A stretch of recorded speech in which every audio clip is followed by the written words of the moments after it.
Hello, Honors Chemistry, and welcome to Chapter 5, Sections 5.5 through 5.7, where we work on naming and writing formulas for ionic compounds. All right, so previously we talked about how to identify them, right? Like first we're looking for, is it ionic? Is it type 1 or type 2? And then is it binary or polyatomic from there, right? Because then that's going to give us guidance for how to name them, right? Based on ding, ding, ding, right? This chart, right? So first what we're going to do is we're just going to look at some ionic compound names and formulas, right? To pick up on some trends.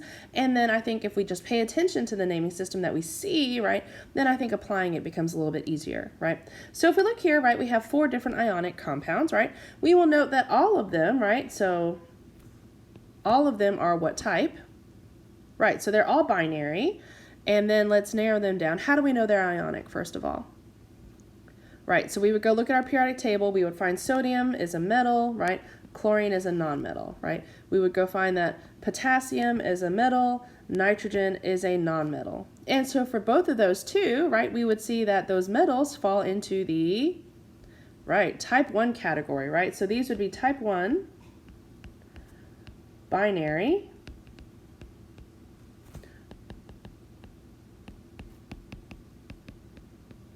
Now if we look here, right, so these, we have iron and oxygen, copper and iodine, iron and oxygen, copper and iodine. So we still have metal and nonmetal, right, which makes us ionic. Now though, our metals are the, right, type 2 variety. So these would be type 2 binary. Right, so we have identified those, right? Now we just need to look for some other similarities, right? We'll see that when we look at their names, right? Sodium chloride, potassium nitride, iron oxide, copper iodide. What do we notice? Right, they all end in "ide," right? And that's what this table is telling you, right? That basically for our nonmetals in a binary compound, what we do is we just take the root and we add "ide" to the end, right? So these are your roots, and then we would add "ide," right? So in here, right, for our type 1 binary and for our type 2 binaries, right, they will always be root and then "ide," yes? That's how they are named, yes? All right, for the cation part, right, we'll see sodium, potassium, iron, copper. Right, we're just using the full name of that cation, right? No amendments, no changes, just the full name, right? And then we'll see, right, what is different between these two sets. Right, we'll see that for the type 2, right, we have this special inclusion of a number in Roman numerals, right? And that is the charge of the metal, yes? That is the charge of the metal. Nope, not here. So charge of metal in Roman numerals. Okay, yes, does that make sense, right? So if we look at a type 1 binary versus a type 2 binary, right, that charge is the only thing that differentiates one from the other, yes? As in you can't tell the difference any other way, right? That's it, right? Otherwise, their full name of the cation comes first. They all end with a root plus "ide" of that anion, and the only distinguishing feature, right, is that charge of the metal in Roman numerals, right? So when we go back here, right, that should make sense, right? As in these two look different because there's a charge there, right? These don't have a charge because they're type 1s, okay? Now, in terms of how to write the formula, so I did not include that on this chart, but how to write the formula for an ionic compound is always about charge, yes? And not just charge, right, but the magnitude of positive charge must equal the magnitude of negative charge, yes? The magnitude of your positive must equal the magnitude of your negative, right? Which means that it just becomes like a math problem at that point, right?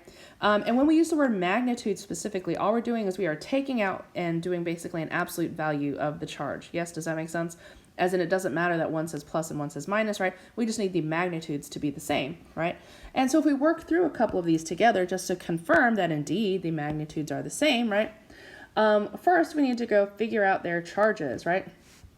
So sodium, right? So the perk of type 1s are that the charges are based on their location, right? So for sodium, right, has a charge of +1 based on the fact that it's in group 1, right?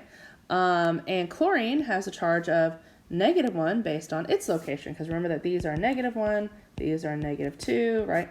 These are -3 based on how many valence electrons they have and how many they take when they undergo a chemical reaction, yes? All right, so then if sodium chloride has, if this has a charge of +1 and this has a charge of -1, right? I need the magnitude of the positive to equal the magnitude of the negative. And I would make that happen by using subscripts, which tell us how many of each ion are necessary to make this condition be true, okay?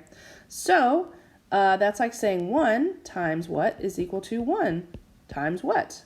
And I think clearly the answer is 1 of each of these ions, which is why there's an implied subscript of 1 for each of those ions, yes? Potassium nitride, so let's go back and find potassium and nitrogen. Potassium is also group 1, nitrogen is one of these -3s, right?